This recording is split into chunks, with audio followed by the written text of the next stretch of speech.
Santo. Amén. Gracias, Señor, por todo lo que nos concedes. Gracias porque estás siempre con nosotros. Te pedimos que nos ayudes a cumplir siempre y en todo tu voluntad. A ti, Madre, Reina de la Paz, te pedimos que nos inundes con tu gracia, que pongas paz en nuestros corazones y en el mundo entero. Dios te salve, María, llena eres de gracia, el Señor es contigo. Bendita tú eres entre todas las mujeres, y bendito es el fruto de tu vientre, Jesús. Santa María, Madre de Dios, ruega por nosotros pecadores, ahora y en la hora de nuestra muerte. En el nombre del Padre, del Hijo y del Espíritu Santo.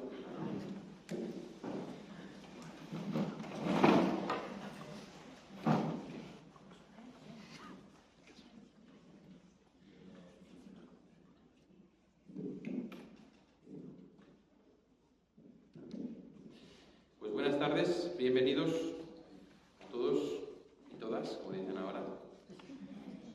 Gracias por acompañarnos en esta tarde, un poco que quiere ser de reflexión, de resolver dudas. Vamos a tener una primera parte en la que hablará nuestro querido padre Pachi Bronchalo, a quien agradezco mucho que haya venido para acompañarnos, porque él fue uno de los que corrigió el libro. Yo los libros, antes de sacarlos, se los mando a gente para que los corrija. Entonces, ¿que saco un libro sobre ateísmo? Pues a Pachi, porque como un poco así, ¿no? Un poco ateísmo, que no lo parece así. Sí, a ver si le convence o no le convence. Entonces, él fue uno de los que lo corrigió y por eso le he pedido que venga hoy también para compartir su perspectiva, ¿no? Entonces, primero hablará Pachi sobre algunas cuestiones de la posmodernidad y de alguna otra cosita. De hecho, no me lo he leído porque no me ha dado tiempo, pero seguro que está fenomenal. Y luego os hablaré yo de algún aspecto también, un poquito para enfocar el tema. No haremos un resumen del libro, porque eso no tiene como mucho sentido. Y si no, no lo vais a leer, efectivamente. Y luego dejaremos un turno de preguntas, para que quien quiera pueda preguntar lo que quiera, ¿de acuerdo? Ahí están los de una librería que han venido para si alguno queréis adquirir el libro, pues está ahí. Los beneficios del libro van destinados a la parroquia, ¿vale? Es decir, no van destinados a mí, ni tampoco a nada, sino a la parroquia, porque queremos edificar, Dios mediante, pues un edificio adyacente, una vivienda allí, y necesitamos pasta. Entonces, pues a eso va dedicado, ¿vale? Así que cedo la palabra al grande.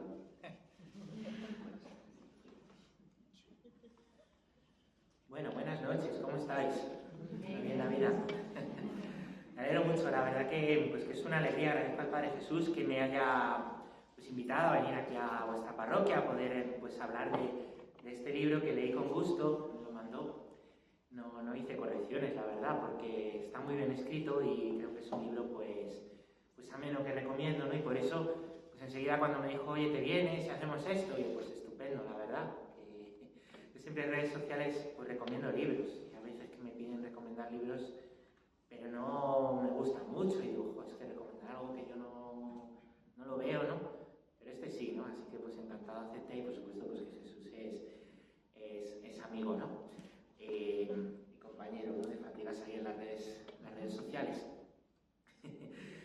Es un regalo sacerdocio, pero de esas andanzas pues no vamos a hablar. Vamos a hablar del libro. Hemos venido aquí a hablar de su libro, ¿vale? Como se dice. Sí. Y bueno, pues os quiero contar un poquito de esto del fenómeno del ateísmo, y también un poco cómo hemos llegado al fenómeno del ateísmo, ¿vale? Pues un poquito de manera sencilla, ¿no? Hoy se habla mucho de las cosas naturales, ¿vale? Uno de los nuevos dogmas, ¿no? Pues de nuestra religión, entre comillas, posmoderna, ¿no? Del hombre y la mujer posmodernos, ¿no? Uno de esos nuevos dogmas es que todo tiene que ser natural, ¿vale? Tiene que ser natural lo que coméis. Tiene que ser natural lo que bebemos, ¿vale? Si esto no es natural, no me lo dejes, ¿eh? Tiene que ser natural el modo en el que viajamos, ¿vale? La huella de carbono, cuidado con ella. Y tiene que ser natural la ropa que vestimos, ¿vale? Los yogures tienen que ser pues, con bifidus, ¿no? La leche con omega 3 y los cerdos que estén bien a gusto en las granjas, ¿vale? Que no se estresen, ¿no? No digo que todo esto pues, me parezca mal, ¿no? Pero me hago una pregunta. Hoy que todo es natural, ¿hay algo más natural que creer en Dios? Hoy todo tiende al naturalismo, sin embargo, lo más natural que hay y lo que de manera más sencilla se ha hecho presente en la historia de la humanidad, en toda cultura y en todo lugar, es la creencia en Dios, en toda cultura y en todo lugar. Y esta creencia en Dios, que en la historia se ha dado, el sentido religioso del hombre, hoy pues es puesta en duda, es despreciada, es ridiculizada, es puesta en contra de un supuesto progreso, ¿no? en muchos sectores, ¿no? Un progreso que en realidad es como una huida hacia adelante, del no sufrir, ¿no? Del no querer ver el sufrimiento. La pandemia pues ha venido a recordarnos, ¿no? La realidad, que es que sufrimos, que es que pues el hombre se muere, ¿no? Que la vida tiene un punto de cruz, ¿no? Pues ese progreso es una huida de esto en favor de un bienestar que trate de paliar, ¿no? De paliar el sufrimiento, de un bienestar pues constante, ¿vale? De Netflix, de no tener demasiados problemas, de no preguntarse demasiado en las cosas, ¿no? Para paliar algo que en el fondo no se deja de manifestar nunca, que es la sed que tenemos todos en el corazón, ¿no? Hoy se nos dice, por tanto, que lo natural, que es creer en Dios, es antinatural, ¿no? Y esto pues lo tenemos como muy presente, ¿no? en nuestro mundo, ¿no? Tenemos muy presente a nuestro alrededor el pensamiento ateo. Pero si lo pensamos bien, lo sorprendente no es que haya todavía personas que creen, ¿eh? En pleno siglo XXI, ¿cómo puede haber gente que cree en Dios? Eso no es sorprendente. Lo sorprendente, si lo pensáis bien, es que haya personas que son ateas. Porque el ateísmo es un fenómeno nuevo en la historia, ¿eh? Hasta el siglo XVI no se emplea la palabra ateísmo. Es en el siglo XVIII, con la Ilustración, cuando pues llega la gran propagación del ateísmo, ¿no? Por nuestros países de la vieja Europa, ¿no? Lo que es verdaderamente natural es creer. Lo que es verdaderamente natural es la religiosidad. De hecho, se llama religiosidad natural, ¿no? A eso que todos los hombres, todas las mujeres tenemos innato, ¿no? Por ejemplo, ¿no? Los científicos, ¿no? Los arqueólogos, los que, pues estudian los antiguos asentamientos, ¿no? Donde había seres humanos, una cosa importante que utilizan para determinar si ahí había seres humanos, ¿no? Y no monos, ¿vale? Es si había enterramientos funerarios, restos de ritos funerarios o pinturas, ¿no? Porque algo que diferencia al hombre del mono es la religiosidad que de manera natural tenemos, ¿no? Ay, es que son muy listos los perros, pues serán muy listos los perros, pero los perros no tienen necesidad de relacionarse con la trascendencia, ¿vale?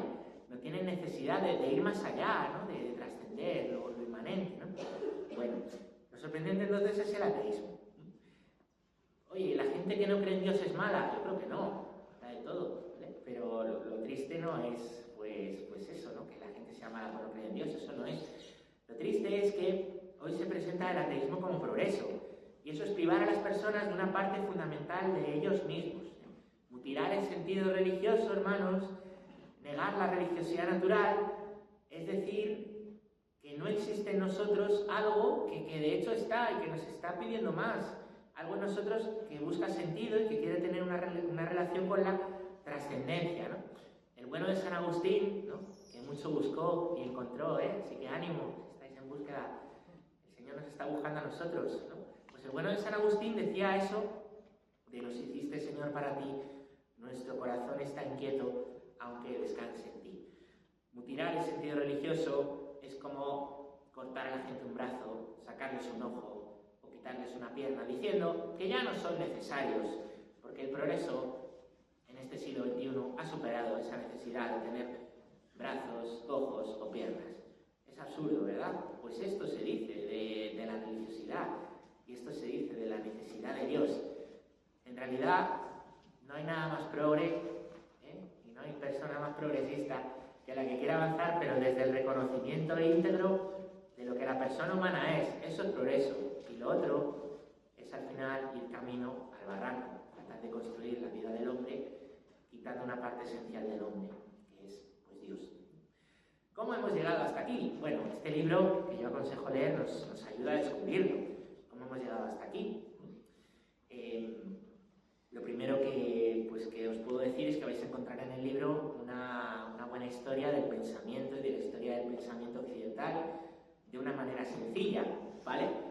Este libro es para aprender a pensar, que es muy necesario, ¿no? El bueno de Chesterton, al que todos los que sabemos poco solemos citar, citar, ¿vale? Porque es un grande y todo lo que dice está bien y es lo que querríamos decir los que sabemos poco, pues él lo dice, ¿no? Pues dice que los hombres cuando entran a la iglesia se tienen que quitar el sombrero, pero no se tienen que quitar la cabeza, ¿vale? Las mujeres podéis llevar el sombrero y la cabeza también, ¿vale? Sí, es verdad, que se regaña a las mujeres por llevar en la iglesia el sombrero, no pasa nada, se puede llevar. Bueno, lo importante es que no nos quitemos la cabeza, que la fe no es para quitarnos la cabeza, hermanos, nada de eso. Hay una parte integral de nosotros, igual que lo es la religiosidad, que es la razón, ¿vale? La razón, el raciocinio. Amarás al Señor tu Dios, dice, ¿no? Dice el Semá, y la oración del Semá al pueblo de Israel, con todo tu corazón, con toda tu mente y con todas tus fuerzas, ¿vale? O sea, todo nuestro ser es para Dios. El corazón, que por cierto el Señor, pues el corazón de Dios en la cruz está traspasado, la mente, que en la cruz está pues atravesado por la corona de espinas, y las fuerzas, que están pues en la cruz clavadas, ¿no? La mente es parte esencial, ¿vale?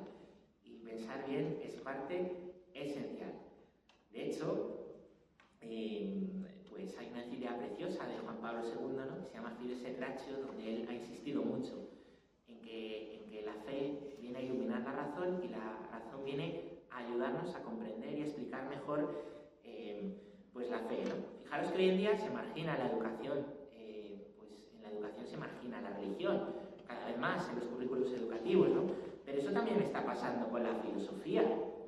Qué curioso, ¿no? Y en muchos casos, y en muchos centros, no se enseña a los jóvenes la importancia de aprender a pensar. Se dice que los curas no nos va eso de pensar, porque queremos pues tener a todo el mundo alienado y engañado, ¿no? Eso que dicen que la religión es el opio, que no es así. De hecho, todos los curas estudiamos filosofía. Quien quiere quitar la filosofía es quien quiere que los jóvenes pues no piensen, ¿no? Es fundamental pensar. Y fijaros si están unidas la fe y la razón, que cuando se quita la religión se quita también la filosofía. Son dos cosas que están tan intrínsecamente pues unidas, ¿no? Que cada vez que se separa una se cae la otra. Pero bueno, os decía que cómo hemos llegado hasta aquí, que me enrollo, perdonad, soy muy pesado, pero bueno, como me ha invitado Jesús, la próxima vez me invitará. ¿Cómo hemos llegado hasta aquí? Vamos a hacer un resumen de la historia de la filosofía en 2 minutos. Yo os animo a que podáis pues, leer el libro, que podáis también pues, ver un poquito la historia del pensamiento, tampoco hay que entrar en una profundidad enorme, pero sí saber, ¿no? Que las cosas que vivimos hoy, ¿vale? Pues vienen de una historia filosófica que hay detrás, ¿vale? La filosofía nace en Grecia, cuando de forma pues, espontánea empieza a haber hombres que se empiezan a preguntar por el mundo que les rodea, ¿no? ¿Qué es pues el ente del mundo, ¿no? Pues, quien ve la respuesta en el agua, en el fuego, en el cambio, bueno. Sin duda, el primer filósofo importante, ¿no? que pues todos conocemos o nos suena, hay quien le cita, ¿vale? Es Sócrates, ¿vale? Sócrates a través de la palabra, ¿vale? Y a través del diálogo, la mayéutica se llama, hablaba con sus interlocutores y trataba de hacerles pensar y se enfrentaba a los sofistas, ¿vale? Los sofismos son como mentiras, ¿no? Torticeras, son argumentos que llevan una carga pues falsa, pero van entrando bien, lo que hoy llamaríamos los eufemismos, por ejemplo, ¿vale? Eso de que el aborto es la interrupción voluntaria del embarazo, o eso de que la eutanasia es la muerte digna, pues no son otras cosas que sofismas, hay sofismas detrás, ¿no? Bueno, pues Sócrates se dedicaba a desenmascarar estos sofismas con la palabra, con el pensamiento, usar la razón. ¿Cuántos Sócrates nos hacen falta hoy en nuestro mundo, para desenredar, ¿verdad? Sofismas, para desenredar mentiras, ¿no? Nuestro mundo parece que está súper informado, pero no ha habido una época en la que haya mayor desinformación, noticias falsas, argumentos pues que no tienen ninguna solidez, ¿no? Bueno, el discípulo de Sócrates es Platón. Sócrates en realidad no escribió nada, o no tenemos escritos suyos, sino que Platón nos lo hizo llegar, ¿no? Y el discípulo de Platón es Aristóteles. Tanto Platón como Aristóteles son pues, dos cumbres del pensamiento griego, ¿vale? Hacen sistemas muy sólidos, ¿vale? Una visión del mundo que se llama cosmovisión, una visión del hombre que se llama pues, antropología, ¿vale? construyen un sistema muy sólido. No nos metemos aquí, pero lo importante es ver que ambos, ¿vale? Pues tenían, y en ambos aparece reflejada la idea griega de que la persona está formada por cuerpo y por alma. ¿Qué pasa? Pues que en el año 30 se empieza a extender el cristianismo. Es asombroso lo rápido que se extiende el cristianismo, ni las redes sociales, ¿no? Y esto es ¿por qué? Por la carga de verdad, por la carga de amor que tiene el querigma. Cristo ha muerto y ha resucitado por ti. Cristo ha muerto y ha resucitado. Cristo te quiere como eres. Te quiere como eres y quiere hacer una historia contigo. Y hay sufrimiento, pero en esa historia quiere llevarte al cielo. Y quiere que te salves. Y estás hecho para Él. Y eso, pues rápidamente catequiza.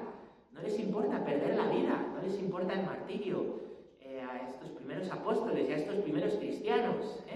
Y esto es para vosotros y para mí también, ¿no? Y Cristo ha muerto y ha resucitado por nosotros. Quiere salvarnos. No tengamos miedo. ¡Qué tiempos tan difíciles! Oye, no nos dijo el Señor que iban a ser tiempos fáciles, ¿no? No, dijo, cógeme, no, sígueme, coge tu cruz y me sigues, ¿vale? Y el Señor no nos ha prometido nada de que esto iba a ser un camino de azucenas y amapolas, ¿no? Sino que iba a estar con nosotros siempre. ¿Y qué sucede? Pues que también, pues va a haber grandes pensadores cristianos que van a hablar de lo que Dios ha revelado en la Escritura, que van a hablar de la cosmovisión, que van a hablar de la antropología, que nos van a hablar del Señor, ¿vale? Y nos van a hablar de Dios, ¿no? Bueno, hay muchos pensadores cristianos, los primeros padres apostólicos, los padres de la Iglesia, ¿vale? Hay muchos que se pueden hablar. Por decir, pues dos que conocemos todos, grandes pensadores, ¿no?, del cristianismo, pues sin duda en la antigüedad, aquí en Occidente tenemos a San Agustín, ¿vale?, que es un gigante del pensamiento, ¿no? Y tenemos en el siglo XIII, ya en la Edad Media, de alta, pues ya tenemos a Santo Tomás de Aquino, ¿vale? Como dos pensadores, yo creo, fundamentales, ¿no? Por citaros a dos. Ellos van a tener en cuenta la filosofía griega, muy en cuenta, ¿no? De hecho, decía Benedicto XVI que nuestro mundo está sostenido en tres patas, como ese trípode: la filosofía griega, ¿vale? Hoy la filosofía ya vemos que está en duda, el cristianismo y el querigma, Cristo ha muerto y resucitado por ti. Se cae el amor, si quitamos a Dios, se cae el amor al prójimo, el débil no importa, ¿quién va a defender al débil? ¿Quién va? Y el derecho romano, que se fundamenta en la idea de la presunción de inocencia. Todo hombre es inocente hasta que se demuestre lo contrario. Ni que decir tiene que hoy con los linchamientos públicos que vemos tantas veces en los medios de comunicación, en las redes sociales, alguna vez pasa, ¿verdad? A ti no, pero A ti sí. a mí sí. Pues vemos que la presunción de inocencia hoy también está cayendo. ¿De dónde va a ir una sociedad que se cae en estas tres patas?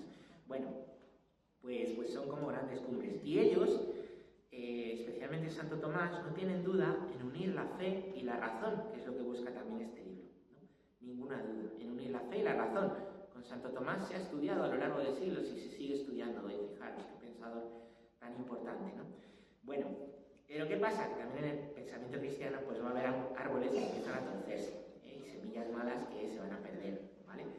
Y va a haber pues ya algún teólogo que va a poner en duda, va a separar, así sin decirlo, va a sembrar sospecha en la unión de la fe y de la razón, ¿vale? En concreto, Guillermo de Ockham es una navaja, ¿vale? La navaja de Ockham, que es que la mejor explicación es la más sencilla, ¿vale? Es un gran simplismo. O Duns Scoto, ¿no?, que vivieron en los siglos XIII y XIV. Y de algún modo, aquí ya empezamos a caminar en la irracionalidad de la fe, como que la fe no es razonable. Fijaros, siglo XIII y XIV. Será Descartes, el padre de la filosofía moderna, de la modernidad, en el siglo XVII, el que termine de plantar, el que riegue bien esta semilla. Al poner el origen de la filosofía y del pensamiento, no ya en pensar desde lo que el mundo que nos rodea, como hacían los griegos, no ya en pensar desde también lo que la revelación de Dios, ¿no? y el hombre, pero viéndose desde la mirada de Dios, ¿no? O desde lo que ven otros hombres. Descartes va a pensar en el yo. Nadie ha leído a Descartes, pero todo el mundo dice pienso, luego existo, ¿vale? Pienso, luego existo es el inicio de la filosofía de Descartes. Él dice que hay que dudar de todo por método. Entonces, si dudas de todo, no se puede hacer filosofía. ¿De qué puedes estar seguro? Y él dice de que yo existo, de yo, de mí, yo, ¿vale? Entonces dice, como yo pienso, existo. Y a partir de ahí, pues construye la filosofía. Y esto es un giro muy grande en la historia del pensamiento. ¿Por qué? Porque ya no se piensa desde Dios y se trata de unir la fe y la razón, como hacía la filosofía cristiana, sino que el nuevo foco está en el hombre, en el yo. Y la fe, la metafísica, la trascendencia, todo lo que esté fuera de ese yo, pues no se molesta, ¿no?, en pensar, en demostrar. De hecho, Descartes, que era creyente, ¿vale? Era creyente, pues él no va a tratar de demostrar la existencia de Dios, como si era Santo Tomás o San Anselmo, ¿no?, con las vías del acceso a Dios. Él va a decir que Dios es un postulado, es decir, es necesario que exista. Él va a decir, mi filosofía es verdad, porque Dios es una condición necesaria para que sea verdad, pero no podemos hablar de Dios. Es la crisis de la metafísica, ¿vale? Lo que va más allá de lo físico, pues de eso pues no podemos tratar de demostrarlo, ¿no?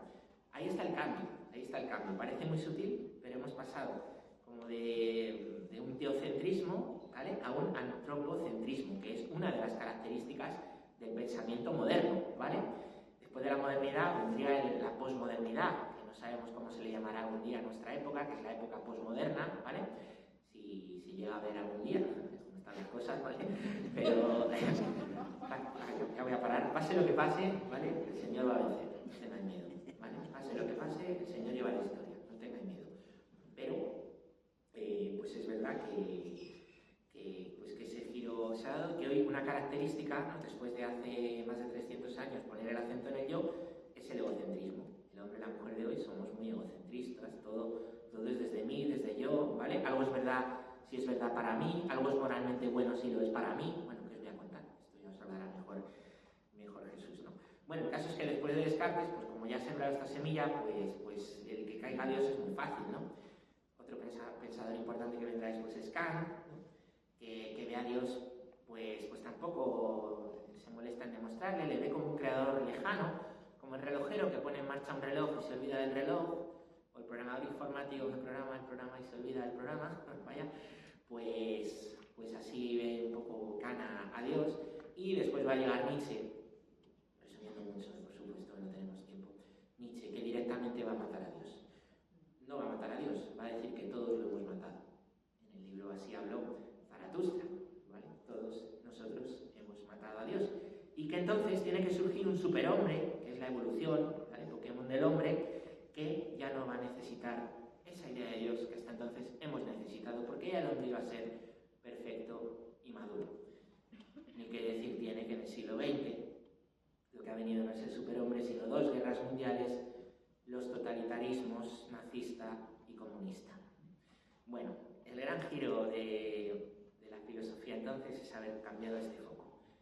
Y podríamos decir mucho más, pero hasta aquí, ¿no?, para que veáis ese cambio y cómo lo que estamos viendo y lo que vivimos no es fruto de ahora el último político, las últimas ideas que vienen para la Unión Europea que hay que aprobar, sino que es un proceso de secularización que ha empezado hace muchísimos siglos, varios siglos, en el momento en que la fe y la razón se han separado y en el momento en que hemos dejado de decir que tenemos trascendencia y que Dios es razonable y que somos un todo. Simplemente deciros al final, reiterar mi agradecimiento a Jesús por escribir este libro, el cual os animo vivamente a leer, y recordaros que nosotros también estamos hechos para el Señor, que ha muerto y ha resucitado por ti, y que nuestro corazón no está tranquilo, no está en paz. Ahora que se habla tanto de la necesidad de paz, el corazón no está en paz hasta que no descansa en el Señor.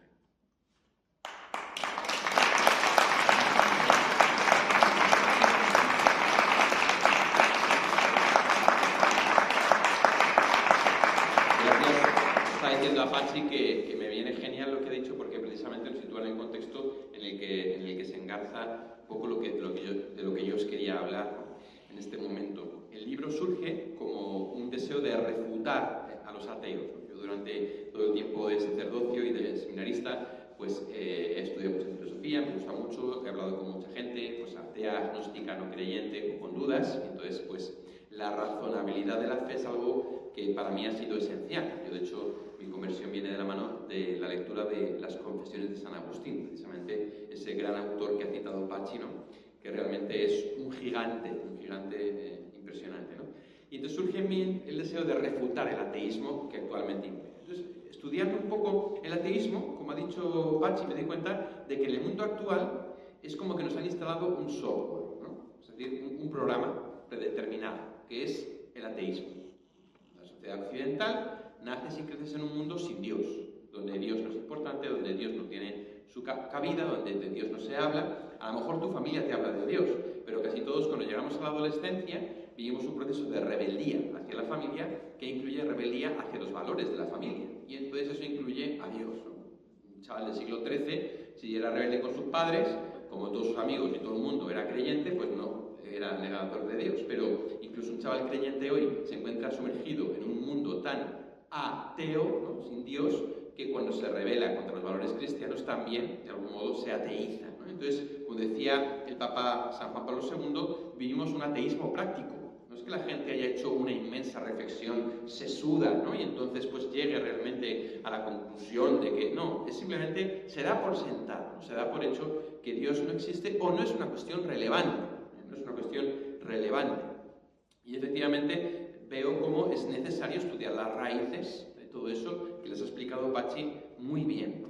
En el pensamiento posmoderno, que efectivamente hoy lo llamamos así, pero un día pues no lo llamaremos así, espero, supongo, ¿no?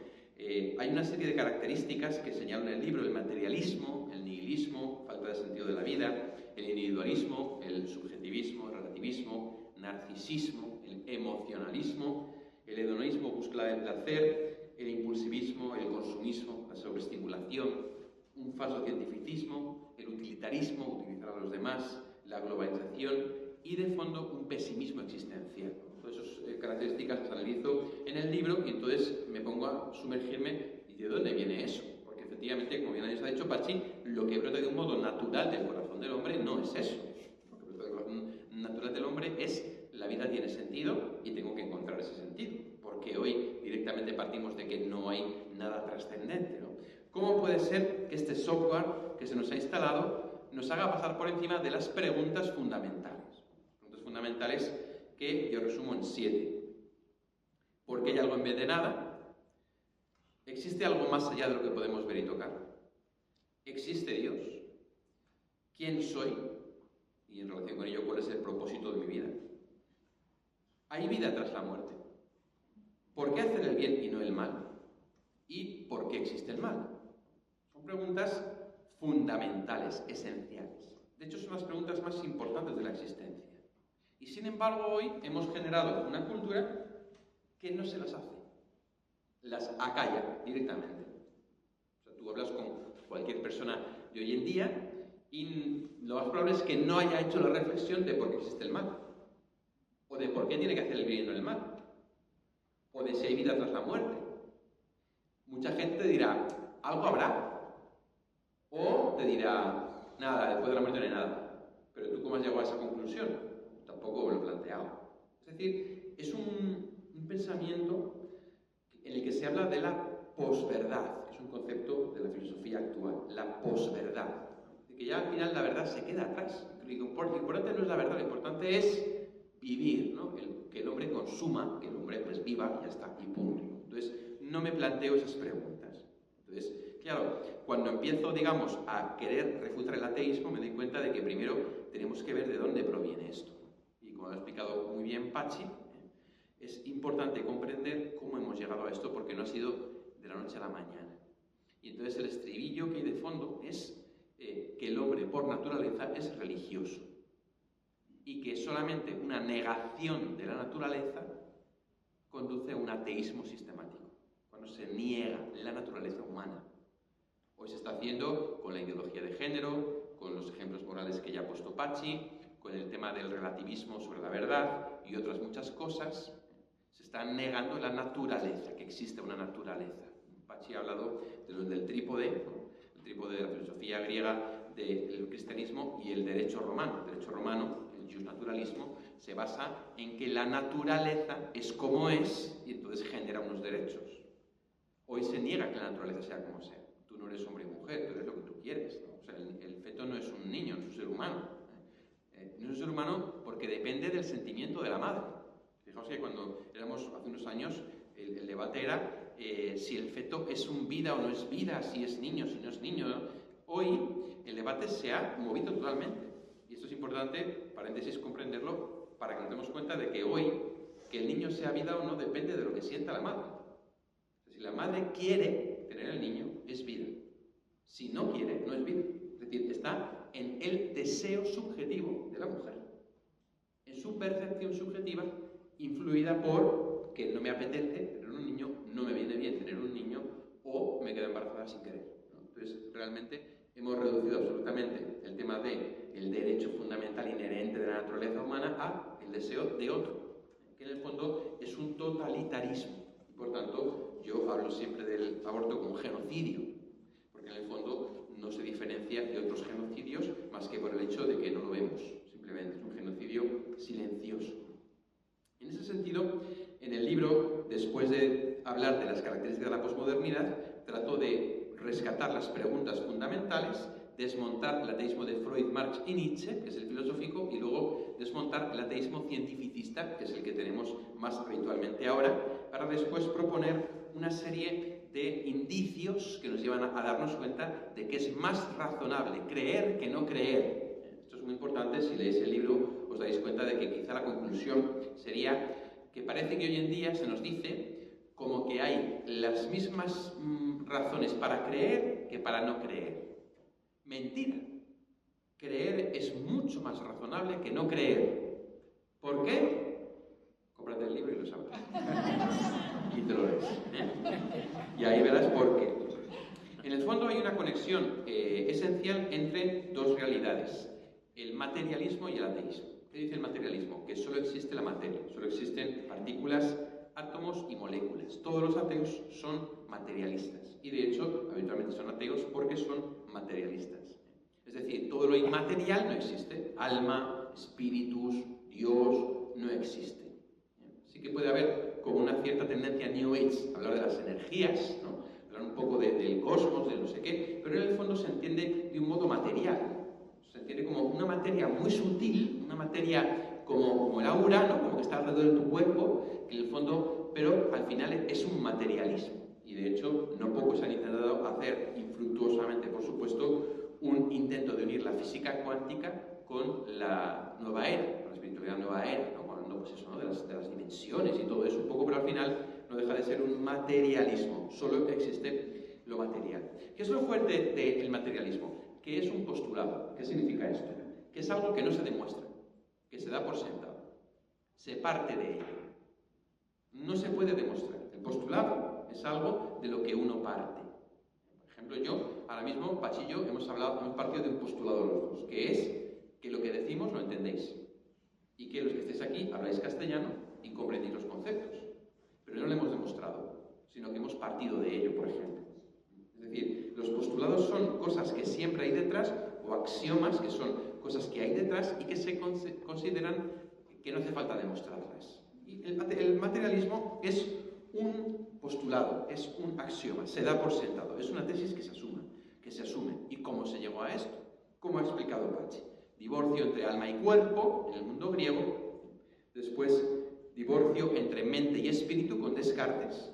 Entonces el hombre queda encerrado en el yo de la mente. Y al mismo tiempo que Descartes empieza con esto del yo, que ha dicho muy bien Pachi, ¿no? Y el aislamiento del yo en la mente, el yoísmo, el egoísmo, el egocentrismo, como se había dado un divorcio entre fe y razón, como ha explicado muy bien, la razón empieza a centrarse en las cosas físicas.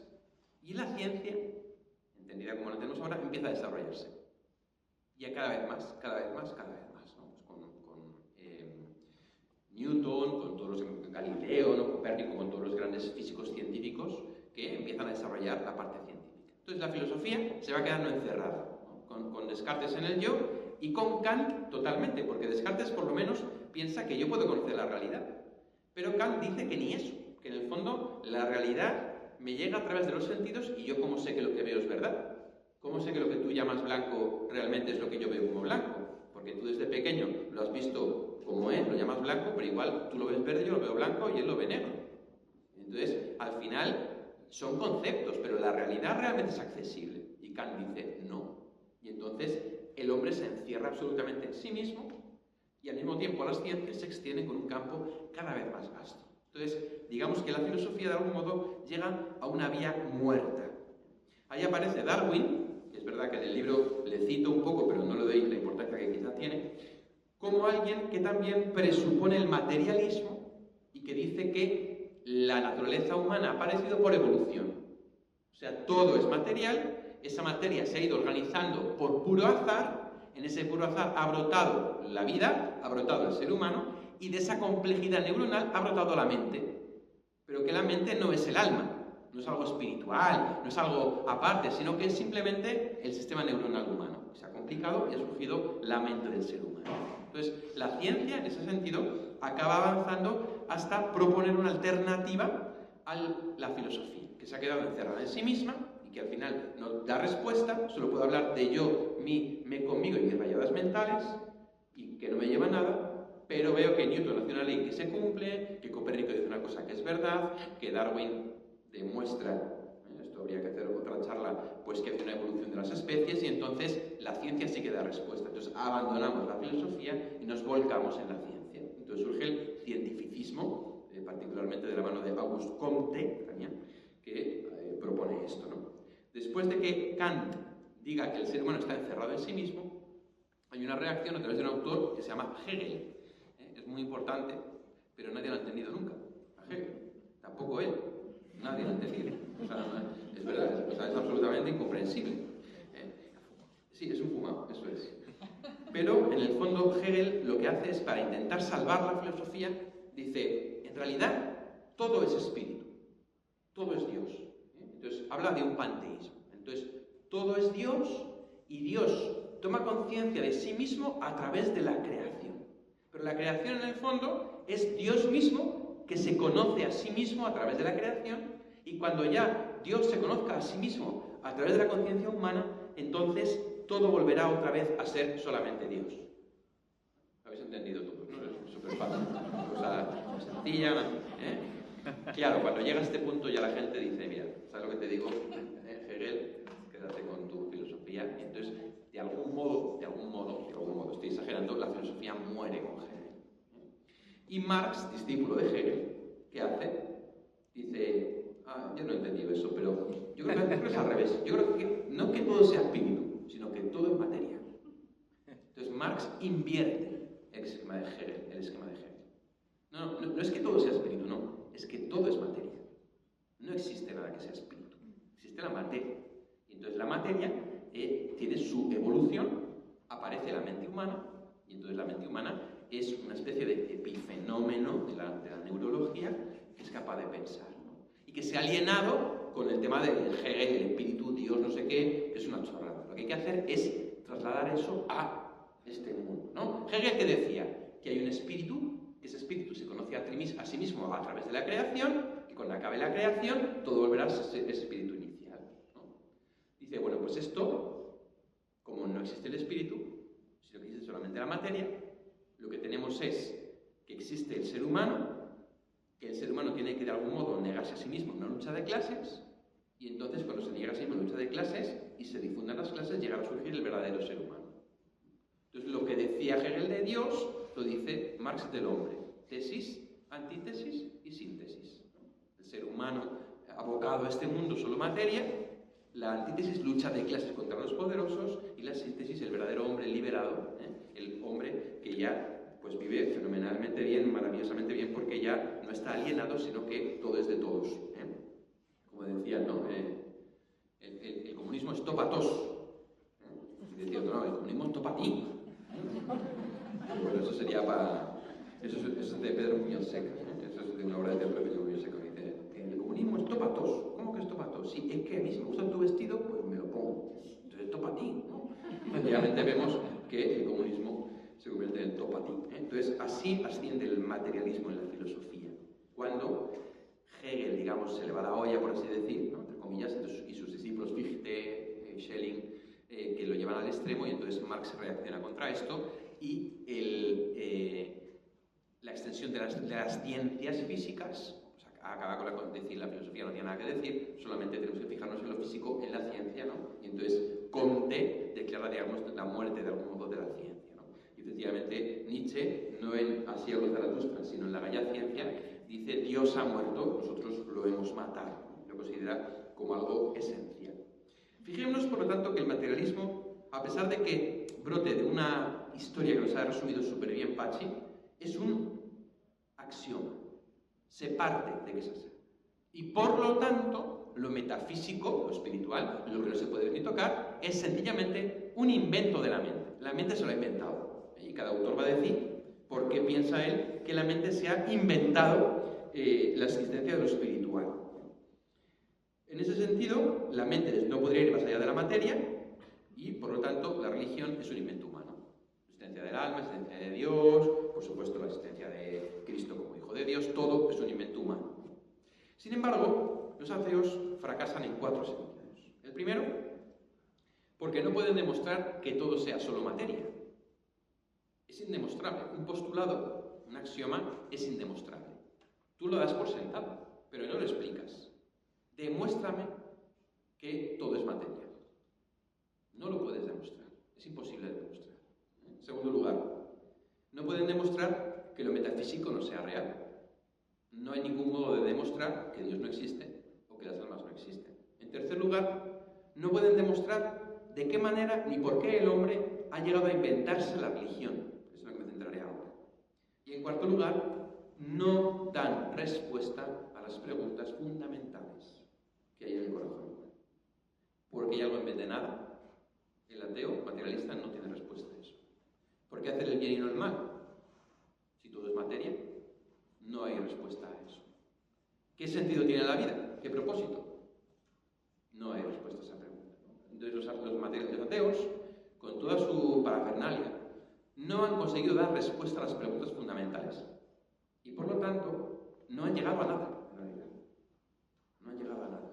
Voy a centrar, por tanto, ofrecen, respuestas alternativas, ¿no? Insatisfactorias, la revolución marxista, la revolución sexual o el superhombre de Nietzsche. Voy a centrarme en la tercera cuestión. He dicho, no pueden demostrar de qué manera ni por qué el hombre puede inventarse, cómo se ha inventado el hombre la religión, ¿no? ¿Cómo es eso de que la religión es un invento humano y que se lo han inventado? Según Marx, surge como una alienación. El hombre oprimido por los poderosos, como está oprimido en este mundo, entonces tiene que inventarse un mundo feliz donde recibirá consuelo después de la muerte. Entonces allí, cuando el hombre oprimido muera, pues ya será feliz, ¿no? Y entonces asume y acepta su opresión actual con la esperanza puesta en que en un futuro pues será por fin feliz.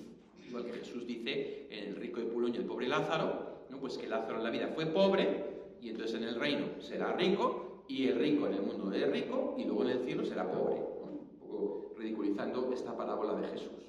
Entonces los ricos se dan cuenta y se aprovechan de esto para oprimir a los pobres y decirles, tenéis que estar sometidos a nosotros, pero tranquilos que en el futuro vais a tener un cielo maravilloso en el que seáis plenamente felices, aunque aquí tengáis dramas y miserias, ¿no? Esa es la concepción de Marx de la religión. Por eso dice que hay que desterrar primero la religión para que los pobres se den cuenta de que no tienen que buscar un consuelo en la otra vida, sino en esta se rebelen contra los ricos, haya lucha de clases y finalmente haya una sociedad sin clases en la que el hombre no busque más allá, sino en sí mismo la plena felicidad.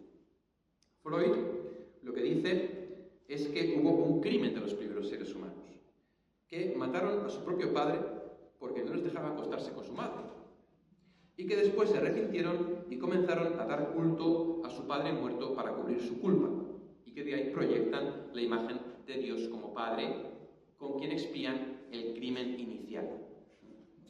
Freud estaba un poco obsesionado con el sexo, pobre hombre, y entonces pues da esta explicación, de la religión, muy curiosa, muy rara, por supuesto nadie la ha seguido en ella, pero lo cierto es que al final Freud sí que deja la clave en el placer.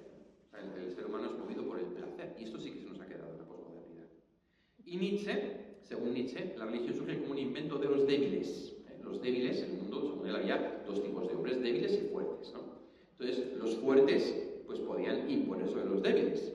Y los débiles, dice Nietzsche, eran más listos que los fuertes. Y entonces, para que los fuertes no les machacaran, se inventan que hay un Dios y que hay unas normas, el bien y el mal, y que entonces hay que hacer el bien, porque si no vas al infierno. Y entonces los débiles convencen a los fuertes de que existe Dios, de que hay una moral, y los fuertes se ven obligados a hacer el bien, ¿no?, engañados por los débiles, y así no acaban con los débiles y se crea la religión. Bien. Esto son unas chorradas increíbles. Son unas chorradas increíbles. Entonces, o sea, estas son cosas que la gente ha estudiado muy sesudamente, pero cuando lo explica como lo he explicado yo, que es con palabras normales, te das cuenta de que son chorradas. De que Freud, Marx y Nietzsche se han inventado cómo surgió la religión. Porque como parten de que es mentira, parten de que es un invento humano, y entonces tienen que intentar dar una explicación alternativa. Y entonces se inventan unas movidas que no pueden demostrar. Querido Nietzsche, ¿tú cómo demuestras que los débiles, que eran más listos que los fuertes? Que ya, por supuesto, era una cosa que no sé por qué.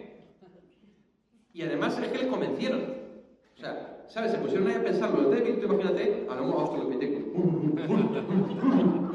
Entonces le cogen al hombre fuerte y le dicen... O sea, es absurdo, es una estupidez, una casa. O Marx con sus teorías, ¿no? El hombre oprimido y el hombre rico, fuerte, que... Pero vamos a ver, el oprimido se ha rebelado contra el poderoso siempre, de toda la vida de Dios. No ha llegado la hora que llegue Marx para que se le rebele. Y el rico, como tenía ejército, pues le ha dado leña al mono, pero el avance del feudalismo, ¿no? Poco a poco la libertad económica no lo ha hecho Marx, es una cosa que el ser humano surge de él. Y eso de que, o sea, realmente Marx dice que la religión es un consuelo en la otra vida y que te ayuda a soportar en esta vida los males, porque te consuelas con el cielo. ¿Pero qué me estás contando, Marx? O sea, a mí, que creo en Dios, me pasan cosas malas igual que a cualquier otro, y lo primero que hago es dudar de mi fe y decir, Dios, ¿dónde estás? No pienso, no pasa nada, porque en el cielo seré feliz. No, dices, encima que soy creyente me pasa esto, pero, Dios mío, ¿por qué lo permites? O sea, el creyente tiene una gran dificultad cuando le pasan cosas malas en la vida. No se aliena. Ojalá pudiera yo alienarme cuando tengo un chungo y decir, pero no pasa nada, porque el cielo... Y entonces de repente me entra una especie de endorfina rara y de repente ya no me importan las cosas. Ojalá, ya me gustaría a mí poder alienar, porque no es tan fácil alienarse. ¿Cómo que te has inventado todo eso desde la alienancia? Y luego ya Freud ya lo dejamos aparte porque eso de que decir que la religión surge porque hubo unos primeros seres humanos que matan a su padre porque querían estar con su madre, o sea, como dice algún autor, probablemente esta explicación de Freud tiene más que ver con su vida personal que con una cosa científica. Entonces, es que es sencillamente mentira. Y como ya lo ha explicado Pachi, los fenomenólogos e historiadores de la religión han desmontado esas teorías. Los primeros seres humanos, que se comunicaban con apenas unos pocos gemidos, entierran a sus muertos y los consideran lugares sagrados y esparcen ocre rojo por encima de los huesos y hacen enterramientos rituales porque son conscientes de que haya sucedido algo misterioso y de que la vida de la persona que ha muerto no termina sin más, de que hay algo sagrado. Un perro no entierra a sus muertos, ni un mono. Se quedan tendidos a campo descubierto para ser devorados por los carroñeros.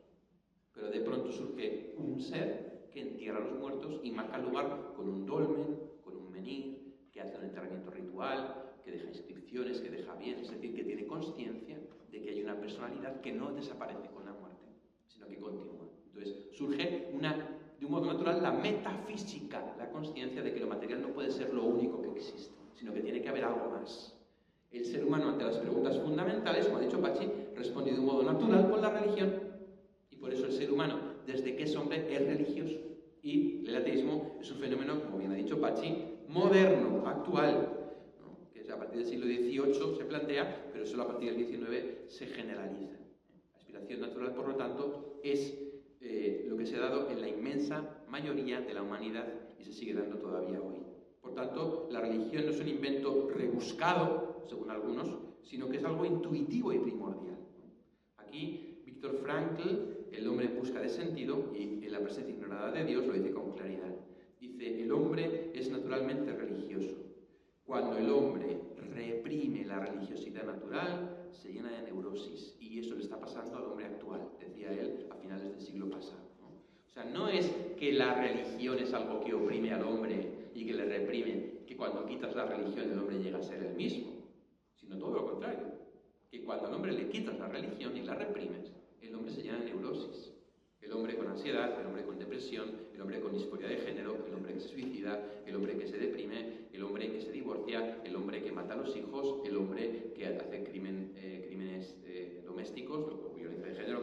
Ese es el hombre del siglo XX, ¿no? O sea, el hombre ateo no es un hombre feliz, no es un hombre liberado económicamente, no es un hombre que viva el placer sin ningún tabú y sin ningún problema, no es un hombre que viva como el superhombre de Nietzsche. Es mentira. Y como ha dicho Pachi, pues el siglo XX no es el siglo de la humanidad, sino de la inhumanidad, de la deshumanización. Hoy en día se asume el materialismo como algo científicamente demostrado cuando no hay nada más lejos de la realidad. Ahora, en la deriva del mundo actual y en la vida personal de los hombres, vemos las consecuencias terribles y catastróficas que ha dejado el materialismo y el ateísmo. El hombre se ha vuelto inhumano, inmoral, egoísta e individualista. Pierde pie. El hombre deja de hacer pie porque no sabe el sentido de la vida y entonces se convierte en algo tedioso y sin meta que tengo que llenar con algo porque si no, no sé para qué vivo. Y no es casualidad que el índice de suicidios se dispare cada vez más. En el fondo, Nietzsche era un ardiente defensor del suicidio. Los débiles tenían que suicidarse y quitarse de en medio para dejar de ser una carga para los fuertes. Y si no querían, los fuertes tenían que aniquilarlos para poder llegar a ser lo que están llamados a ser. Ya sabéis que Adolfo Hitler tenía como libro de cabecera los libros de Nietzsche. El anhelo del hombre es la búsqueda de Dios. Los nuevos ateos, de los que no voy a hablar, se suben al carro del materialismo y entonces tratan de demostrar como si la ciencia hubiera dicho que Dios no existe. Necesitamos rescatar las preguntas fundamentales del ser humano y desinstalar este software que se nos ha instalado, el software ateo del ateísmo práctico, de vivir como si Dios no existiera. Porque el drama, hay un libro muy bonito, El drama del humanismo ateo, de Henri de Lubac, el drama del ateísmo es que el hombre se autodestruye. O sea, sin Dios, el hombre no ha llegado a ser más hombre, sino que se ha rebajado por debajo de las bestias, se ha deshumanizado. Porque cuando olvidamos que Dios es creador y que el hombre ha sido creado a imagen de Dios, olvidamos nuestra dignidad, la dignidad del otro, ya no sabemos que es un hermano, no lo consideramos un hermano, y entonces caemos en las peores aberraciones, que es en lo que estamos. Por lo tanto, hay una urgencia de devolver en el diálogo con los demás, llevarles a esas preguntas fundamentales de la vida para que la gente se haga preguntas. Solo si la gente se hace preguntas, llegará a las respuestas. Una de las cosas que hablo en el libro es el asombro, ¿no? Cuando un niño se asombra ante algo, pregunta ¿por qué? Hoy en día, con toda la tecnología, la hipersensibilización, la hiperestimulación, los niños han perdido la capacidad de asombro y ya no se preguntan. Y entonces, cuando no hay pregunta, no hay respuesta. Y cuando no hay respuesta, no hay sentido. Cuando no hay sentido, no hay un para qué. Cuando no hay un para qué, la vida se vacía. Por eso es tan importante que hoy dialoguemos con el mundo ateo y agnóstico, que muchas veces algunos ateos serán ateos de nivel, ateos que hayan leído algo, entonces que podamos tener una conversación con ellos un poco elevada. La mayor parte de las veces simplemente se dirá algo tiene que haber, o Dios no existe, o la religión fanatiza, o cualquiera de esos tópicos que están desmontados en el libro, que espero de corazón que ayude para nuestro diálogo con los no creyentes y para abrir los ojos de los no creyentes y los agnósticos para que se abran a la posibilidad de la existencia de Dios, que es ciertamente muy probable.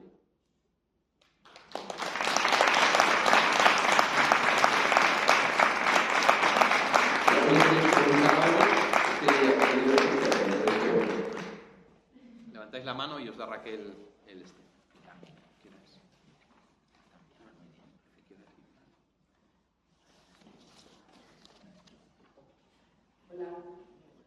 Hola.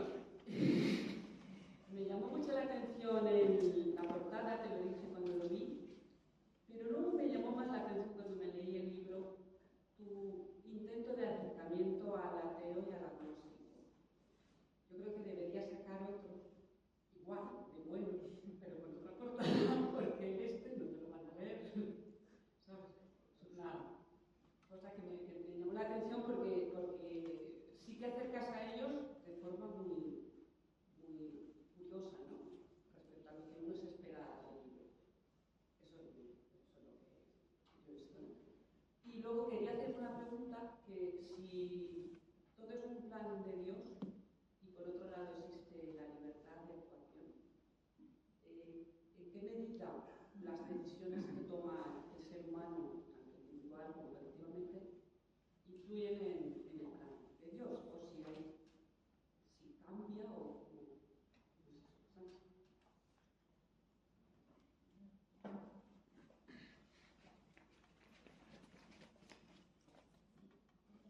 De hecho, no hay un plan de Dios, lo siento.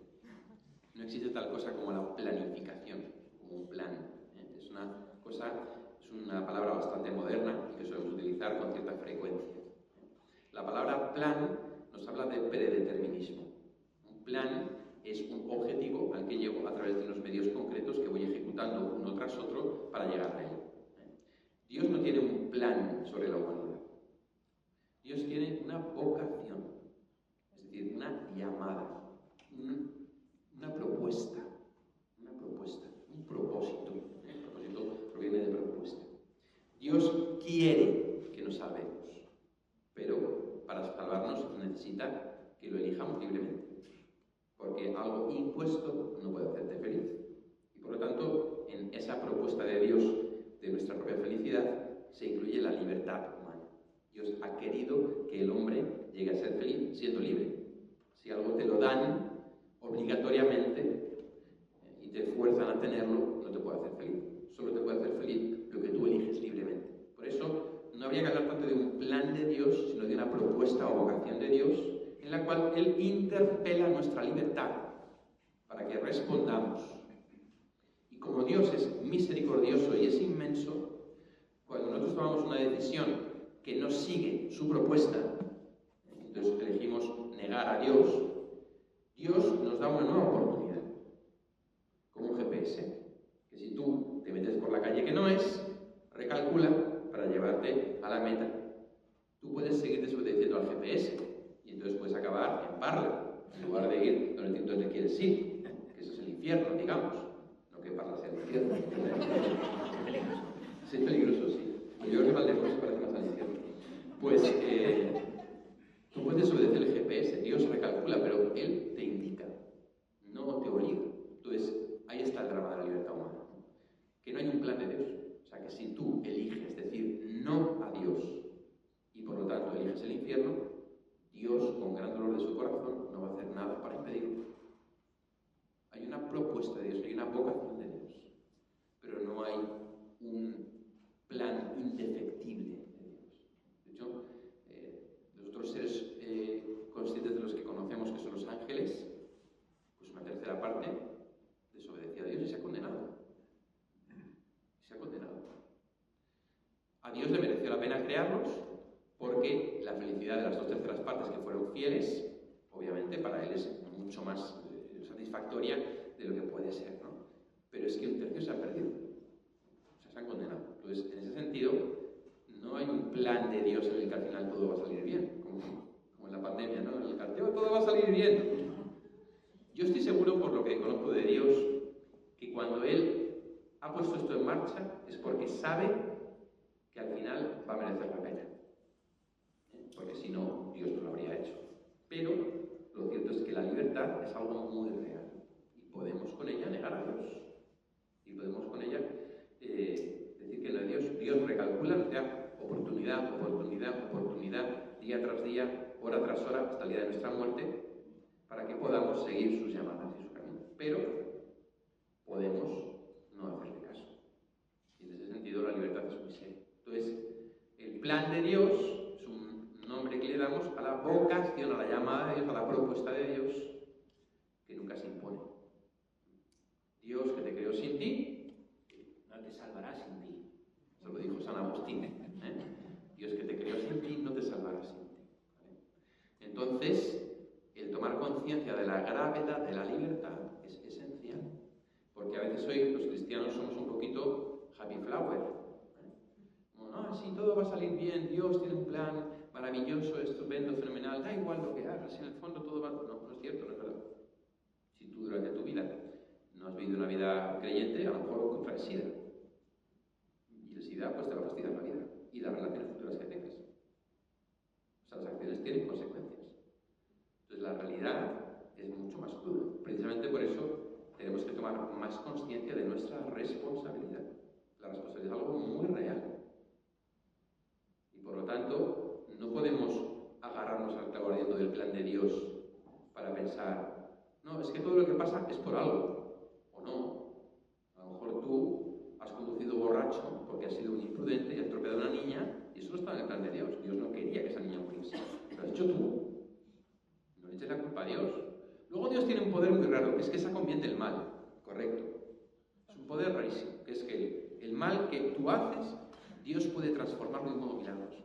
Pero eso no quiere decir que Dios quiera el mal, no, no, no. El mal lo haces tú, lo eres tú. Así que plan de Dios no. Llamada de Dios.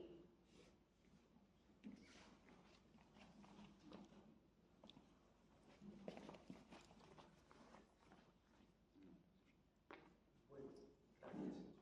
Yo tengo dos preguntas, por lo menos, sobre las 7 preguntas. También por la experiencia de la línea personal de la adolescencia, ¿no? Tantas no me hice, pero alguna de esas sí, y no encuentras respuesta. Entonces llega un momento que dices, pues yo paso, vivo la vida y ya está, y la disfruto y yo qué sé, si hay algo pues que venga, ya me la explicará alguien o ya lo encontraré o como que renuncias, ¿no? Entonces la primera pregunta sería, ¿cómo podemos combatir o favorecer que primero, que esa reflexión exista y segundo, que esa reflexión tenga una respuesta positiva y un beneficio para el que ha reflexionado? Cuando lo que está pasando es que nos retiran la capacidad de reflexionar, pues no hay religión, porque no hay. Esa sería la primera pregunta. Y luego es que tengo otra pregunta, la octava, a lo mejor que... Bueno, como has dicho 7, la octava que yo me hago es, ¿y Dios para qué necesita una creación? Muchas gracias.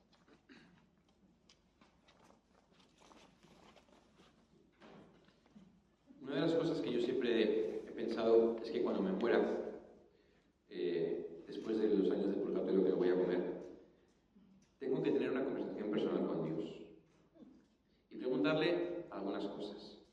Pero la más importante de todas es, Dios mío, ¿en qué estabas pensando cuando hiciste la adolescencia?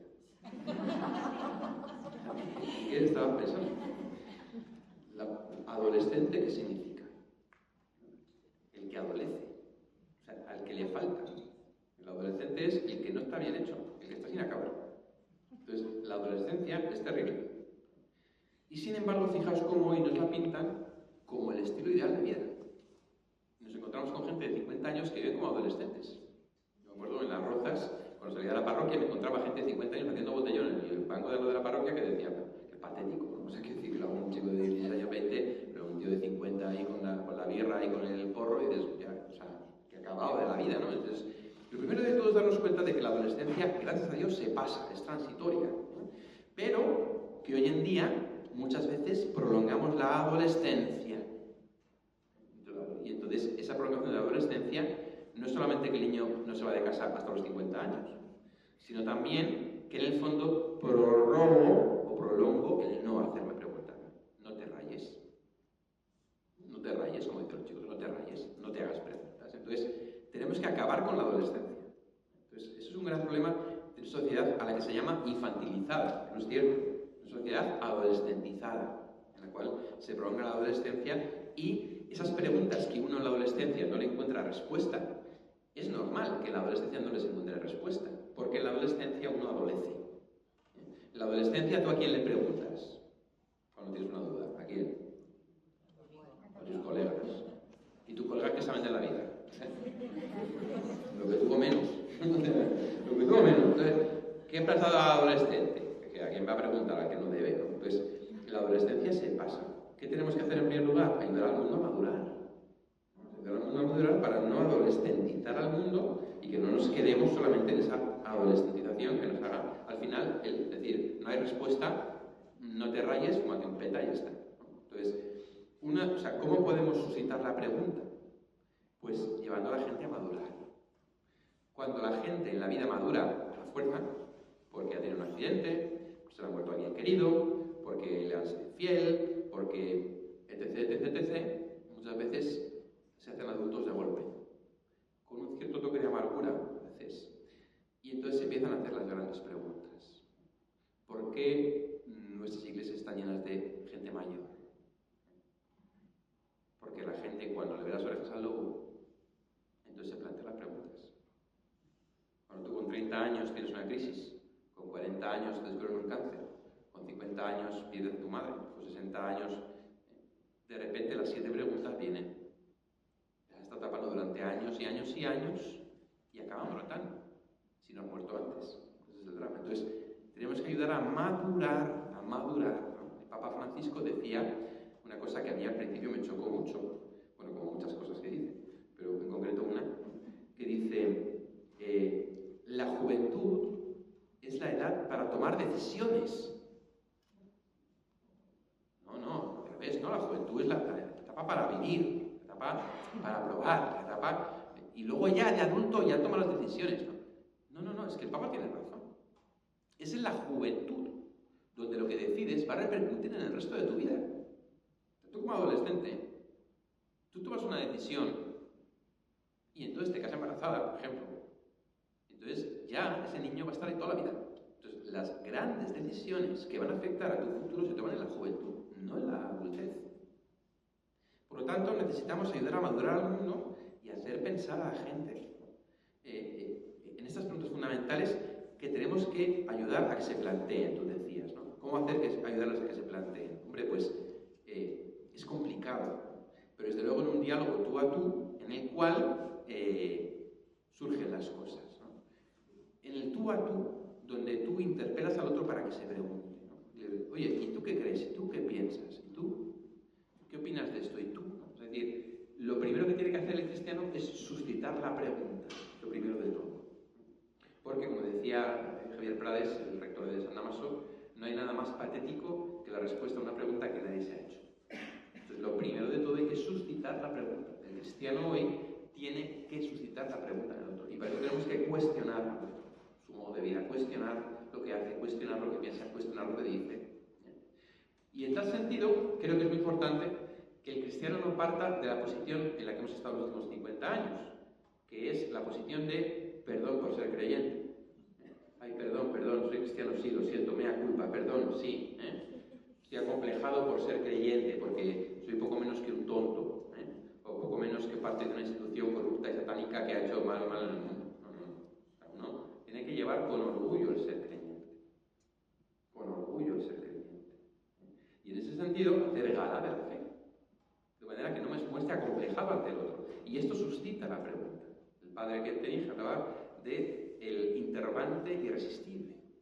Un hombre que vive coherentemente su fe, que da testimonio de ella, despierta en el otro la pregunta. Y esta pregunta hay que azuzarla, hay que atizarla.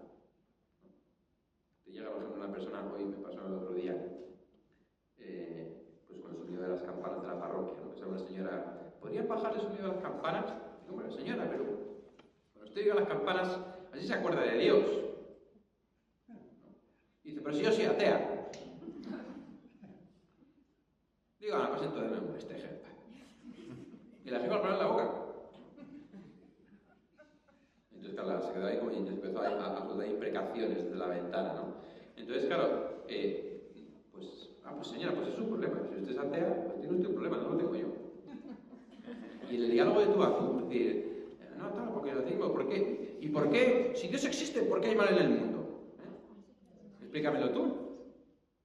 Dímelo tú. Tú eres ateo. ¿Por qué hay mal en el mundo? ¿Qué sentido tiene? ¿Qué sentido le encuentras? De hecho, ¿por qué lo llamas mal? Si Dios no existe, ¿qué te impide matar a los demás? Como decía Dostoyevsky, si Dios no existe, todo está permitido para los fuertes. Eso es. Si Dios no existe, todo está permitido para los que tengan arrojo para hacerlo. Entonces, tú al ateo contra las cuerdas. Demuéstrame que Dios no existe. Entonces te dicen, hombre, claro, demuéstrame tú que Papá Noel no existe. Pero es que es diferente. Porque si Papá Noel no existe, mi vida no tiene por qué cambiar. Pero si Dios existe, mi vida tiene que cambiar. Entonces no me compares a Papá Noel o al Redentor Pérez con Dios, porque ese argumento no me vale. Porque si resulta que Dios no existe y yo me muero, no me voy a enterar. Pero como Dios existe y tú te mueras, te vas a enterar. Entonces, necesitamos poner al ateo contra las cuerdas y al agnóstico y decirle, ¿no? Suscitar la pregunta para que esa pregunta, de algún modo, interpelar un poco así, activamente, ¿no? Sin ayudar a madurar e interpelar a la gente, ¿vale? ¿Y la otra pregunta, Valero? La octava pregunta es, las esenciales, ¿para qué necesita Dios la creación? Para nada. Dios no necesita la creación. Es como preguntar, ¿para qué un padre y una madre, o un hombre y una mujer, necesitan tener un hijo? No, la pregunta estaba formulada. Un hombre y una mujer no necesitan tener un hijo. Eligen tener un hijo. Quieren tener un hijo. Quieren tener con quien compartir su amor. Y el amor del esposo con la esposa se desborda en una nueva vida. Entonces, eso es la creación. Dios ha querido compartir con una criatura su amor. No nos necesita. Si nos necesitara no sería Dios. Precisamente existimos por puro amor de Dios, porque Dios ha querido que existamos para poder compartir su amor. ¿Vale? Preguntad desde el sitio porque voy a cambiar la pila.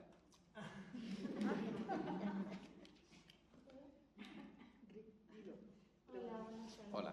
Bueno, lo primero y último que has dicho, yo creo que los cristianos tenemos mucha responsabilidad de responder con la palabra todos los días cuando nosotros vivimos. Cuando has comentado pues que los cristianos tenemos que, o sea, que no sé, Que me ha venido a la cabeza directamente que en cualquier conversación que uno tiene, si yo soy hija de Dios, yo tengo que vivir como hija de Dios.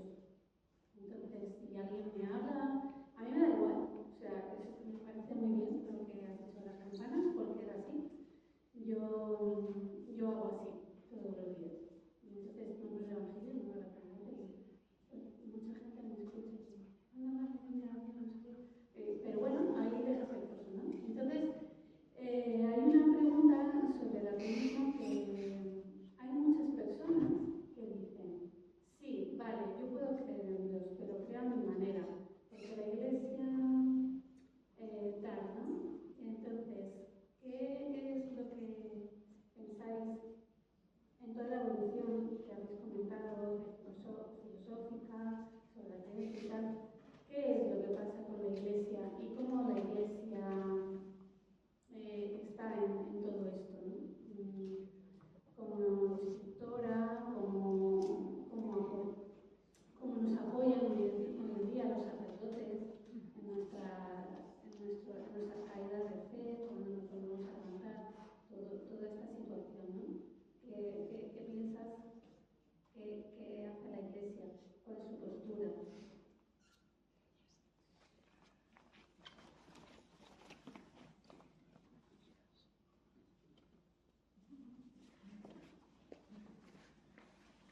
Bueno, yo creo que la Iglesia es madre y es maestra. Como madre nos nutre, como madre nos cuida, como madre nos cobija, como madre nos acoge siempre. ¿Vale? Y maestra, pues porque nos enseña.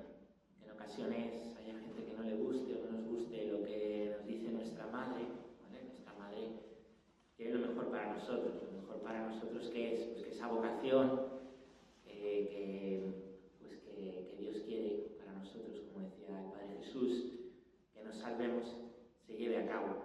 Por eso detrás de las enseñanzas de la Iglesia, que pueda haber quien no entienda, quien no comprenda, pues siempre pues está esa fidelidad a Dios y a la vocación a la que Dios nos llama, ¿no? Entonces, en ese sentido, pues yo creo que ese rostro de la Iglesia es el que estamos llamados a mostrar, ¿no? Cada uno en nuestra vocación. Los laicos, vosotros, que muchas veces pues llegáis a los lugares donde no llegamos los sacerdotes, ni podemos llegar, ni tenemos que llegar, ¿vale? Los ambientes de trabajo, de familia, bueno.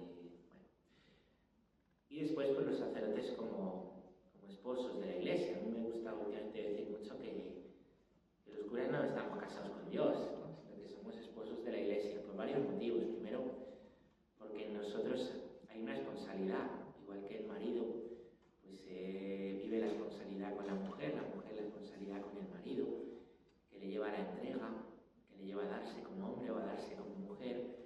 Nosotros no somos el funcionariado, ¿vale?, de la Iglesia, o los solterones, ¿vale?, aquí libres de todo lío, sino que estamos llamados a amar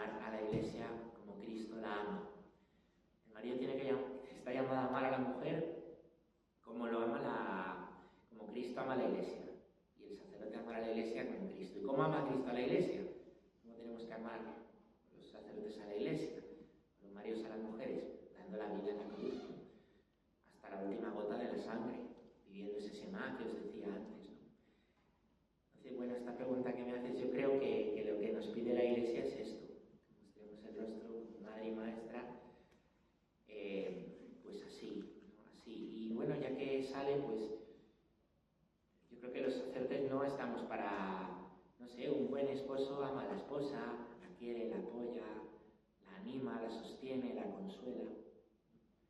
No trata como de cambiarla o va chismorreando de ella. Qué mal esposo sería eso, ¿no? Qué feo, ¿no? Si un sacerdote hace eso, pues lo adecuado, lo correcto como sacerdotes nosotros es eso. Y eso pues hace que muchas veces pues tengamos que interpelar a la gente, que vivir situaciones difíciles, que decir cosas pues que no son populares, ¿verdad? Decir cosas que no gustan y que no nos van a ganar el aplauso. Y lo fácil pues es buscar el aplauso y el que me quieran y no, nosotros estamos para pues mostrar el rostro de la Iglesia, que es madre que acoge, y también pues que es maestra que enseña, que corrige, ¿no? Aunque eso nos cueste la difamación, aunque eso nos cueste la vida, aunque eso nos cueste el que se rían, ¿no? Y yo creo que esto lo tenemos que tomar muy en serio los sacerdotes. Y por tanto, y creo que también si nos ven, pues también vosotros, ¿no? En vuestra vocación al laicado, pues lo mismo. No hay que mostrar esos rostros de la Iglesia. Y también hay que saber explicar que detrás de lo que a lo mejor la gente no entiende de la Iglesia, detrás de lo que la gente no sabe, pues que no hay una idea de la Iglesia de fastidiar a la gente. No hay un querer a la Iglesia pues oprimir a la gente. Eso no es la Iglesia, ¿no? Eso es la leyenda negra pues de la Iglesia que tanto se extiende, se ha extendido. Y vamos a ser sinceros, muchas veces hay un ataque frontal, pero directamente frontal contra la Iglesia, un día, otro día, otro día, otro día. Hay que dialogar con todo el mundo, yo creo que sí, con todo el mundo que quiera dialogar. El que solamente quiera atacar da igual y te va a tergiversar y te va, pues ¿qué vas a hacer? Pues rezar por él, ¿no? Pero no caigamos en ese juego ni de pedir perdón, como decía el Padre Jesús, por ser cristianos, que pedir perdón por los pecados, pero por la fe no, por la fe hay que estar orgullosos, y no caigamos tampoco en ese error de bueno, la condescendencia, de decir, bueno, es que esto lo dice la Iglesia, pero porque a ti no te entiende, o ya cambiará, Claro, es que es muy difícil a veces, ¿no?, mantener lo objetivo en lo subjetivo de la persona. Pues claro, pues ahí es donde hace falta pues mucha cercanía, mucha escucha, cuidar la empatía, el testimonio propio, pero al mismo tiempo pues sin renunciar a la verdad o sin presentar una iglesia de azúcar, porque entonces no es la iglesia de Dios, es una iglesia que hemos hecho nosotros, y eso pasa hoy. Todos estos problemas, ¿no?, de que tiene que ser la iglesia, y no, esto que vemos de la iglesia en Alemania. No me gusta decir la iglesia alemana, porque no es la iglesia alemana, la iglesia es católica. Si es católica es de todos los pueblos. Si está la iglesia católica en Alemania, o a veces aquí en España, en cualquier país, vamos a hacer una reivindicación de, no, es que no podemos hacer una iglesia de hombres, porque ya no es la iglesia de Dios, es lo que a nosotros nos parece bien, en lo que estamos más cómodos, en lo que estamos mejor, eliminamos el pecado, eliminamos la culpa. Bueno, abrimos un poco al todo vale. Claro, cuando la Iglesia dice lo que dice es por tu bien. Cuando la Iglesia nos dice lo que nos dice es por nuestro bien, es por nuestra salvación. Esto que ha dicho el Padre Jesús es impopular, decir a uno que madure, por el bien, poder madurar, ¿no?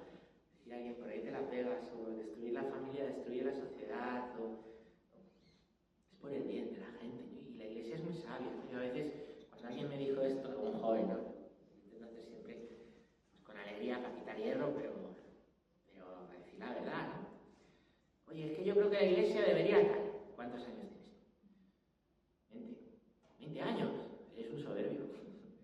Pero si lo dices riéndote, no. Eres un soberbio, porque tú en 20 años sabes más que la Iglesia en 2000 años. Esto es también para pensar, o sea, que la Iglesia, y sobre la Iglesia, pues también se ha construido nuestra civilización, ¿no?, cuidando siempre la integridad espiritual, la integridad moral, que la gente pueda tener acceso a un bien material, ¿vale? Y sobre eso se ha construido, y hoy hemos quitado la pata espiritual y la pata moral está cayendo, y bueno, pues lógicamente eso va a repercutir en la civilización. Bueno, pues yo creo que esto hay que decirlo, hay que explicarlo, y no hay que tener miedo, porque no es que la Iglesia diga por estar en todo en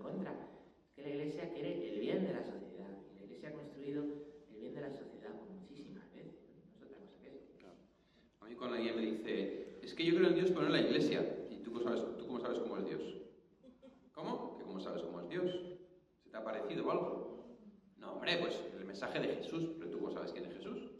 ¿A ti quién te ha hablado de Jesús? No, pues el Evangelio. ¿Y quién te ha dado el Evangelio? ¿Cómo ha llegado a ti el Evangelio? ¿Cómo sabes que es ese Evangelio y no otro? El Evangelio de Mateo y no el de Felipe o el de Tomás o el de la verdad. ¿Tú cómo sabes cómo es Dios? Nunca olvidaré una charla prematrimonial en la que había un tema que era sobre Dios, ¿no? Y todo el mundo decía lo mismo, ¿no? Yo es que me quedo con el mensaje de Jesús, pero es que la Iglesia no te la... Sí, claro, el mensaje de Jesús y tal, el mensaje de Jesús y el mensaje de Jesús y el mensaje de Jesús. Y cuando acaban digo, ¿cuántos evangelios os habéis leído? ¿Cuántos evangelios habéis leído? Los 5. Sí. Claro, ni uno. Digo, entonces tú, ¿qué mensaje de Jesús qué es? Te estás inventando tú. El mensaje de Jesús que es lo que a mí me da la gana. Entonces tú cómo sabes que es verdad. ¿Tú cómo conoces quién es? Si lo conoces a través de la Iglesia. Yo es que me confieso directamente con Dios. Oye, ¿y te responde? ¿Cómo? Que si te responde. No, digo, pues menos mal. Porque si tú oyes voces en tu cabeza, vete al psicólogo. Porque tú... No, que te iba a decir una cosa. Yo les digo que les dé la comunión a Dios también. No, claro, pero es verdad, a mí en el fondo ¿no? Le pido perdón directamente a Dios. Digo, vale, dime, ¿en qué pasaje de la Biblia se dice que tú puedes pedir perdón directamente a Dios por tus pecados? Bueno, eso no viene en la Biblia. La Biblia dice que confieses tus pecados al apóstol a quien Jesús le ha dicho, recibid el Espíritu Santo a quienes les perdonéis pecados quedan perdonados. Es decir, que al final también tenemos que ser listos con esto. Lo que se quiere es ser un poco arrojados, ¿no? Creo en Dios, pero no en la Iglesia. Eso es como decir a tu novia que la quieres, pero no vas a verla ni quedar con ella, ¿no? ¿Tú qué concepto de Dios tienes? ¿Tú a Dios cómo accedes? Bueno, a mí la gente mira que la Iglesia está llena de desgraciados y de pecadores. Digo, mira, si buscas una comunidad de perfectos, tienes dos problemas. Una, que no la vas a encontrar. Y segundo, que si la encuentras, no te va a dejar entrar. Entonces, que la Iglesia es exactamente como cabría esperar que sería la Iglesia. O sea, formada por pecadores. Jesús dijo que habría venido a llamar a los pecadores, no a los justos. Entonces, pues, ¿quiénes forman la Iglesia? Pecadores. Tú imagínate que llegas al sacerdote, pues, esto se lo digo a la gente. En el confesionario, le cuentas tus pecados y el cura no tuviera ningún pecado. ¿Cómo te trataría? ¡Aberración! Pero bueno, eres un pecador, ¿no? Se rasgarían las vestiduras y en penitencia irás de rodillas andando a Ucrania. Pero el cura del otro lado de la rejilla, como es peor que tú, dice, ay, hijo mío, si yo te contaras. Mira, reza una de María e intenta hacer lo que puedes. Claro, o sea, la Iglesia es exactamente como cabría esperar que es. Yo creo que, no sé, es un poco tarde, pero alguna pregunta más que tengáis.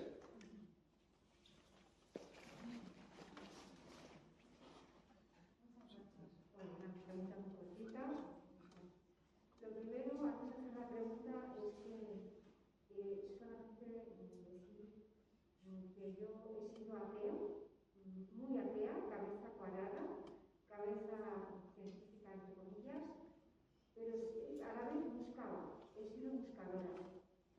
Y la verdad es que he encontrado, gracias al Padre Silva sobre todo, un estado interior que yo jamás hubiera sospechado que podía existir eso.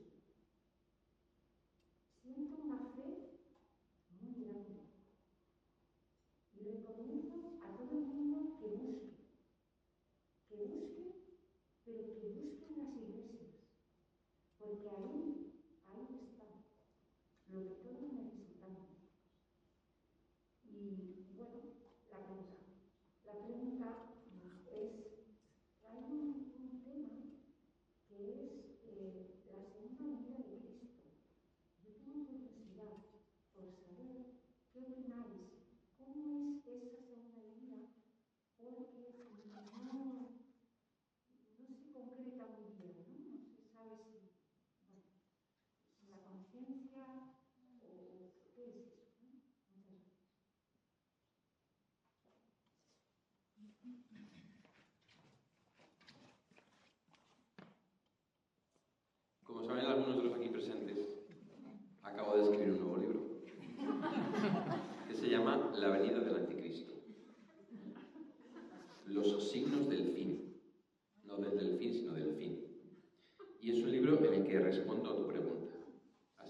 salga, lo compras y lo lees. Porque justo acabo de terminar ese libro, hablando de los signos claros que según la escritura y la tradición. ¿Te lo había contado esto? ¿Lo había contado? Sí, ¿no? ¿Tú ya tienes el libro? No lo pasas por ahí, ¿eh? Entonces, Dios mediante, de aquí a un año saldrá el libro en el que responde esa pregunta. De momento lo dejo en suspenso. Pero tranquilos, que si la pregunta es que si en menos de un año viene el fin de los tiempos, no. Venga, una última por ahí detrás.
Acabo de escribir un libro. Estaba contando con Pachi de escribir un libro a 3 manos sobre las redes sociales. No estaría mal con Antonio María. Se le echa de menos. Antonio María, se echamos de menos. Bueno, pues muchas gracias a todos por venir. Gracias a Pachi por su ayuda, por su amistad, por estar aquí también. Gracias a Palabra, que ha querido editar el libro. Que como siempre es un libro que he ido llevando a muchas editoriales y ninguna ha querido sacarlo, más que Palabra. Pues lo agradezco de corazón y que espero que esto sea como un comienzo de poder dialogar con el mundo, ¿no? Yo os recomiendo que os podáis leer el libro, que lo podáis trabajar, es filosofía práctica. Una de las cosas que más me duele al trato con la gente de hoy en día es ver que no leemos, o sea, nos ha quitado la filosofía, es cierto, pero también es que nosotros tampoco ponemos nuestra parte, ¿no? Y realmente en nuestro mundo utilitarista y pragmático parece que leer es inútil y no hay nada más lejano que la realidad. Leer es muy importante para poder estructurar nuestro hombre interior y dialogar con los demás, ¿no? Entonces, os animo a la lectura de este libro y también de los de Pachi, estáis ahí atrás para quien quiera adquirirlos y que recéis por nosotros para que sigamos dando. Bueno, terminemos con vamos a rezar al ángel, vamos a rezar ahora a la Virgen para pedirle por la paz en Ucrania y en el mundo entero. El ángel del Señor anunció a María: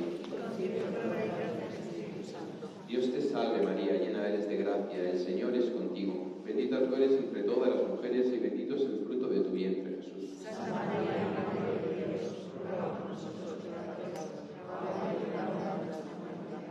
He aquí la esclava del Señor. Hágase en mí según Dios te salve María, llena eres de gracia, el Señor es contigo. Bendita tú eres entre todas las mujeres y bendito es el fruto de tu vientre, Jesús. Santa María, Madre de Dios, ruega por nosotros pecadores, ahora y en la hora de nuestra muerte. Amén. Y el Verbo de Dios se hizo carne. Dios te salve María, llena eres de gracia, el Señor es contigo. Bendita tú eres entre todas las mujeres y bendito es el fruto de tu vientre, Jesús. Santa María, Madre de Dios, ruega por nosotros pecadores, ahora y en la hora de nuestra muerte. Amén. Ruega por nosotros, Santa Madre de Dios. Para que seamos dignos de alcanzar las promesas de nuestro Señor Jesucristo. Oremos.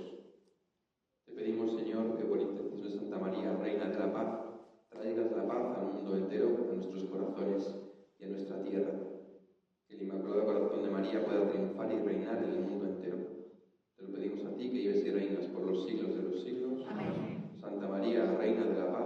Ruega por nosotros. Santa María, Reina de la Paz. Ruega por nosotros. Santa María, Reina de la Paz. Ruega por nosotros. En el nombre del Padre, del Hijo y del Espíritu Santo. Gracias a todos.